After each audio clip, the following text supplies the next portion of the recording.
Welcome to the NeuroSpice and Life podcast. And today we're talking about why forgetting people gets us labelled a bad friend. Oh, God. Everyone has heard of the term out of sight, out of mind, right? Yep. I sometimes forget that people exist. Like, no joke. I've been called a social butterfly. I've been called an extrovert. Yes, to a certain extent. I like to make friends. I like to kind of collect people. And I really love to keep in contact with people. Like if I didn't have Facebook, if I didn't have Instagram, like there are people who I stay in touch with that I met back in like 2005, something along those lines. And without the boon of social media, they would be lost to the annals of time. But I also forget that if you're not in front of me, if I don't see a post from you, if the algorithm screws with me and all of a sudden I don't see anything that you do for like 3 years, I completely forget that you exist.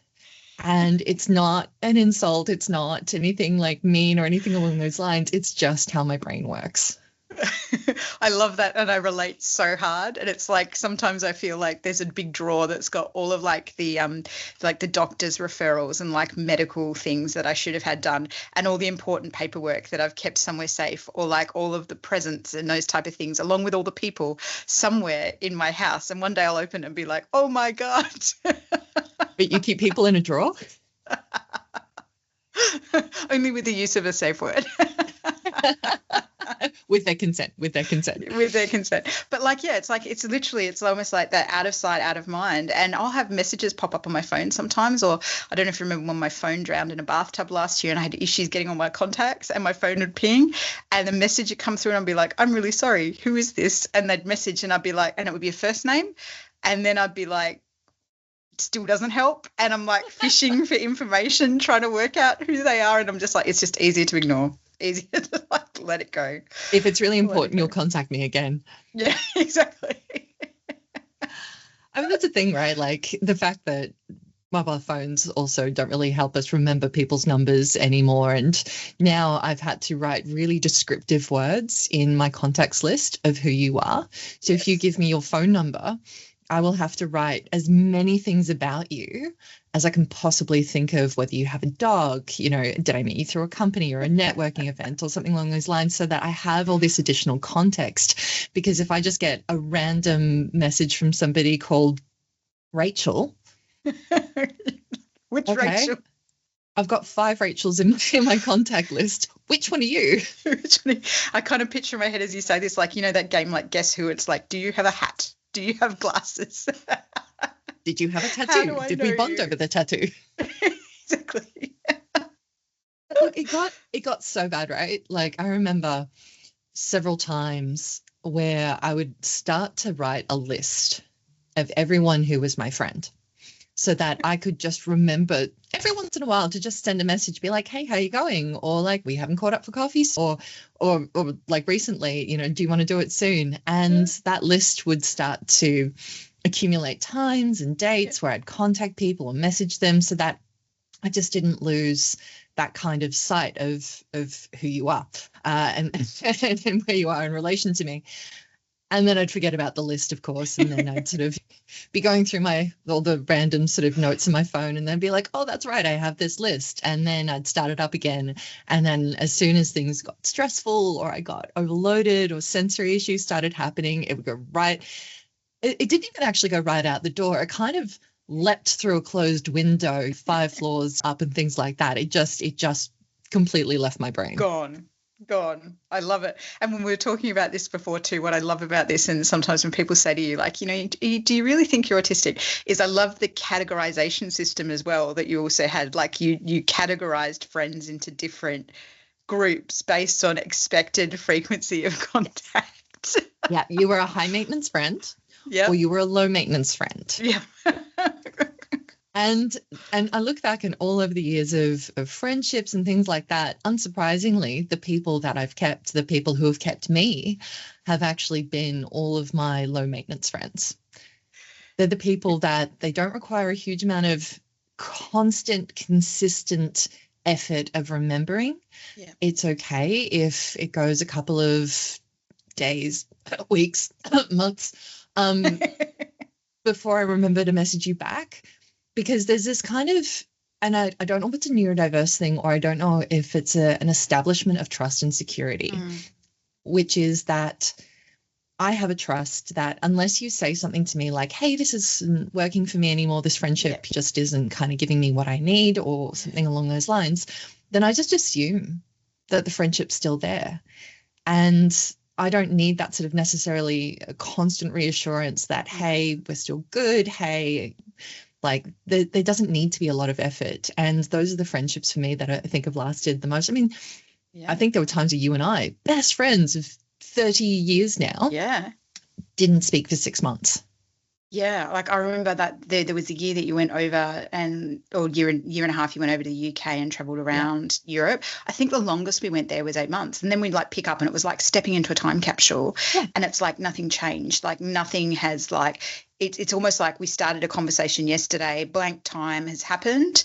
And then it's like we can just pick up exactly where we were. And there's no hard feelings, there's no ill will, because proximity doesn't equal affection in our brains.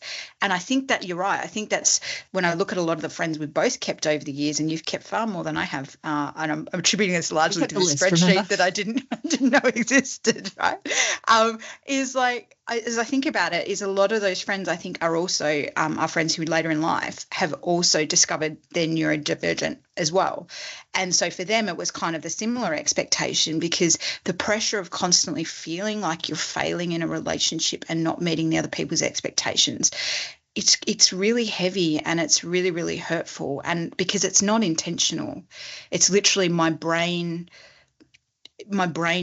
does not remember you where you are, but my brain doesn't know you exist, similar to like my car keys or my phone or my wallet. And it's horrible to describe human beings in that way, right? Like surely, and this I think comes back to if it was really important, you'd remember, you know, and it's just like, if I really mattered, you'd remember. And the answer is actually no, it's not about effort at all. It's not about trying. It's just literally it's just like this black box in my brain and things just go blank. Yeah. Well, I mean, I'm always very cautious about sort of going, oh, neurotypicals do this and neurodiverse people do this, because there's no sort of one set way. Yeah. But I do feel that when I was growing up, and certainly I see this reflected a lot in TV shows and movies and so many other different areas, is that effort equals love. Yes. You think of all the huge Hollywood romantic gestures, right? Yeah. You think of all the effort that people go through, and that's kind of how you know that someone loves you. Yeah. And when we suffer from rejection sensitivity dysphoria, whether we've had ostracization in our childhoods from bullying, we can also sometimes pick up a bit of a scarcity mentality around friendship as well. And so I remember in certain periods, it was almost like I was having the rules of friendship dictated. Like if you were my friend, you would do this. You would do, oh God, yes. Yeah. Yeah, like I'll be your best friend if you do this. And it was a very transactional relationship, because that was normal. That was very much what I grew up with in, certain situations, not all, but certain situations. And when you kind of equate friendship with acts of service, or constantly being available.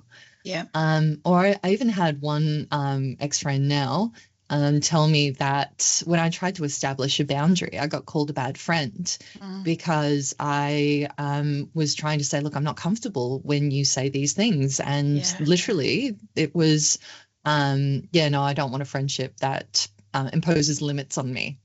Yeah. So you're like, cool, thanks for telling me, you are not my person. Bye. Bye. Or as the pop culture reference here, bye Felicia. And so the thing is that there's so many ways to be called a bad friend, and particularly when the perceived level of effort doesn't meet someone else's projections or expectations of how they want you to show up.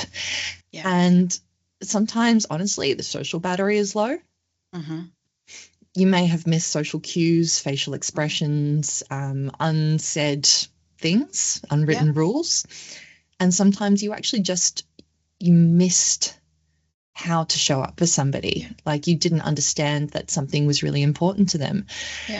And when you look at our brains, We have, you know, so much sensory like inputs happening all the time. Yeah. And when you actually have a look at like memory, for example, Yep. like, yes, working memory. We all know people with ADHD and people with autism, people with bipolar and all the sort of isms have issues with working memory. Yeah. But there's like all these other different kinds of memory that we struggle with as well. And I think it's also very difficult for people to realize that it's not just, hey, I forgot to rock up on time, or I forgot that we had arranged to have this cup of coffee, or that, hey, I forgot to call you when I said I was going to. It's like, you know, we've got episodic memory, which is, you know, remembering episodes in time, literally. Yep. We've got, oh God, I've lost my notes. I love it that you're using your notes to remember all the different types of memory. I just think that is kind of a point. I feel so seen. You've got procedural memory, which is like, how do I do this? How do I change a tire? How do I wash my clothes? You've got semantic. Sorry? How do I brush my teeth? How do I brush my teeth? 42 years in and every day is like Groundhog Day. Yeah, because it's a series of steps and you have to remember the steps. Semantic, so recalling information that you've learned in the past, facts, meanings, you know, that aren't necessarily particularly relative to you, like who is the Prime Minister, or, you know, what is the capital of Australia? I wish it wasn't Canberra. And then of course you've got, you know, the perspective memory, so forward thinking. And that's kind of the part where we often fall down to, which is remembering to call somebody, remembering to pick up milk on the way home. Or as one previous ex-boyfriend went to Aldi to go pick up some milk and walked out with a violin and he forgot the milk. You know, remembering to pay your bills, all that sort of stuff. And then you've got your sensory. So your sensory short term. So like the sound of my dog as he just came into the room, or the smell of coffee. And then obviously over time you can build up enough of a sensory memory to be able to salivate, for example, when you think of like a lemon, like sucking on a lemon or something like that. And we struggle in so many different areas. Of those areas. Yeah. And like, I want to circle back here. It's really important, I think, because when you said effort equals love, the hard part with neurodivergent people, and the hard part I have as an autistic ADHD, right, is the effort is not seen. So my effort is remembering all those things. My effort is actually remembering you exist. If I send you a text message out of the blue going, hey, how are you? Just checking in how the house move's going, right? The effort that's been involved to, one, remember that you exist, 2, to then actually remember where my phone is to message you, and 3, to remember that you have actually moved house and that I'm doing something that's relevant and related to you in your life. Like, that amount of effort is epic. So, you know, so it looks like such a small gesture, and it looks like such a small thing, but my effort is hidden. It's not, you know, the big gestures of love. It's not the big balloons. It's not all that kind of stuff. And I think that that's where we struggle so much too, is because we feel constantly like we're failing and that we're not doing enough and that we are a bad friend. Yeah. I mean, you look at like the level of effort required, right? For somebody else who would see that as just, oh, that's so run of the mill, that doesn't take me much energy, that doesn't use up much of my social battery, or whatever the case may be, it's not hard for them. So there's no empathy in understanding how hard it can be for you. Yeah. And that empathy gap is often where things fall down, right? That's where you get called a bad friend. That's where the forgetfulness gets misinterpreted as, I'm just not that important to you. Yeah. Yeah, and I often with friends now too, it's part of my unmasking journey for me, and what I work with clients on is explaining these differences and normalizing it. So it's like, this is the way my brain works, you know, and it's not a you thing. This is a me thing. And these are the ways that you can help me. You can support me if you want, but also as well, if that's not the right type of friend for you, I totally get it. Like, it's okay. I know I'm not going to be everyone's, you know, I'm like Marmite, love me or hate me, or Vegemite, love me or hate me. That's totally okay. You know, I'm not going to appeal to everybody, but, you know, just being open and honest about it, so I'm not having to carry the shame. Yeah. Yeah, absolutely. I mean, it's like trying to explain to people sometimes and just to be able to see maybe a little bit of a light behind their eyes when you sort of talk about, oh, look, my working memory is like, I can remember pop culture references, movie quotes, things that happened, you know, back when I was 12. Yeah. But I can't remember my last password that I typed in like 3 hours ago that I changed because I couldn't remember the last password. So I have to reset it Again. And then it comes up with the message, you can't use a password that you've already used. And it's like, no. Exactly. And it's like, I think for me, it's like that understanding. It's like, what are my mnemonic references? What are the things I'm going to remember? How am I going to relate to this in the future and sort of come back to it? Yeah. I was at brunch last weekend with a friend and she said, I'll see you Thursday. And I got in my car and I like panicked and I'm like, Thursday. And I couldn't. And I'm like, but I didn't think of the date, first of all. Yeah. And I like the relative nature of Sunday to Thursday. I could not think for the life of me what it was. Yeah. And luckily she's got ADHD too. And we just have that kind of symbiotic relationship. And so I rang her and I'm like, when you said, I'll see you Thursday, what did you mean? And she's like, the birthday dinner, right? And I'm like, far out. Okay, yes, thank you. And that was all I needed. And then everything came flooding back. And of course, I felt very sheepish because I hadn't put it in the diary. Yeah. And so, you know, just even little things like that, having that kind of compassion. And we just both laughed about it because we do it all the time. Yeah. And it's like, hey, brain, thanks for helping. And as you've said that, my brain's gone off on like a massive tangent. And you know how you've got a password manager for your phone? Yeah. Like, I think an amazing app would be like a friend manager. So, you know, if you have an app like that out there, please let us know. Or like, you know, like maybe just make one. We need would love to build, but we don't have the time. Yeah, exactly. And we'll forget this idea in 30 seconds. So please remind us. We'll run out of dopamine halfway through. Yeah, that's it. All the things. But yeah, forgetting people can actually happen. And if this is you, we would love to hear about your experiences in the comments, you know, because often we feel really alone in it. We feel like it's a personal failing, but actually it's not. So yeah, in hearing this episode, I think that's an amazing summary of how, as a neurodivergent person, we forget, and forgetting does not make us a bad friend. Absolutely. And sometimes forgetting means that we need a little bit of forgiveness. Yep. And we just want everyone to know, and particularly any of my friends who I haven't messaged or that, you know, have kept in touch with me and just out of the blue, like I've messaged you 3 years after we lost contact. I still love you. We're all good. Let's catch up for coffee soon. And this is a you thing. Not a them thing. This is a me thing. This is not a you thing. This is not a you thing. And I think that's a really good summary, and to remember that effort does not equal love, you know, particularly when that effort is hidden, and proximity does not equal love and affection. So if you're a neurotypical friend, or you also feel like you might have been put in the drawer by a neurodivergent person, I encourage you to reach out to them and say, hey, because chances are we would love to hear from you, or they would love to hear from you.